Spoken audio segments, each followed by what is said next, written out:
एक बार की बात है, घोरखपुर नाम के एक गांव में रामू नाम का एक आदमी रहता था। रामू अपनी आजीविका के लिए लकड़ी से बनी चीजें बेचा करता था। एक दिन उसे पड़ोसी गांव से लकड़ी का बक्सा बनाने का ऑर्डर मिला। उसने जल्दी जल्दी बक्सा बनाया और अगले दिन उसे जंगल के रास्ते से ले जाने लगा। कुछ देर तक बक्सा ले जाने के बाद रामू ने सोचा, अरे बहुत गर्मी है और मुझे बहुत भूख भी लग रही है। मैं आगे नहीं जा सकता। क्यों न इस पेड़ के नीचे झपकी ले लूं। यह सोचकर वह बक्से के नीचे चला गया और खुद को उसके अंदर बंद कर लिया। जल्द ही वह गहरी नींद में सो गया। कुछ देर बाद उसी रास्ते से एक डाकू आया। उसने बक्से को देखा और चौंकते हुए कहा, अरे कितनी बड़ी मेज है। मैं यहीं बैठूंगा। जहां मेज होगी वहां दावत तो जरूर होगी। मैं यहीं इंतजार करता हूँ। थोड़ी देर बाद 3 और डाकू वहां आ गए। उन्होंने पूछा, तुम यहाँ क्या कर रहे हो?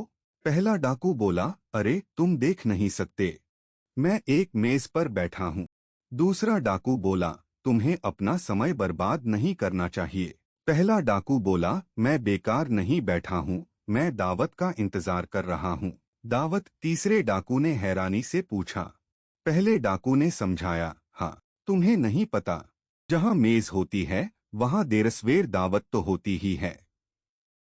दूसरा डाकू बोला, मैं इस तरह के तर्क से बहस नहीं कर सकता।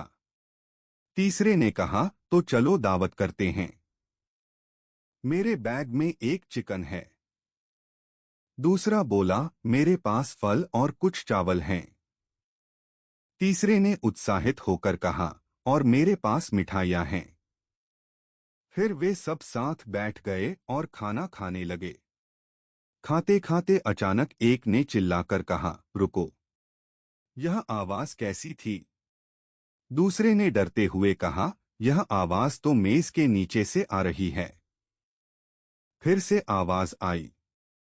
तीसरा डाकू घबराकर बोला, अरे राम, मेज के नीचे कोई है। असल में रामू जाग गया था और बाहर निकलने की कोशिश कर रहा था। लेकिन डाकुओं को लगा कि यह शैतानों की आवाज है जो धरती से निकल रहे हैं। डाकुओं ने एक दूसरे की तरफ देखा और चिल्लाते हुए बोले, भागो, शैतान आ गए। वे सब अपनी चीजें छोड़कर भाग खड़े हुए। रामू बक्से से बाहर निकला और मेज पर रखे खाने को देखा। उसने हैरानी से सोचा, अरे यह खाना यहाँ कैसे आया? यह तो कोई जादुई जगह लगती है।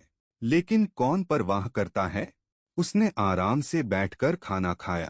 पेट भरने के बाद रामू ने अपना बक्सा उठाया और मुस्कुराते हुए अपने रास्ते पर निकल गया। और डाकू? वे शायद आज भी इस जादुई मेज से डरते होंगे।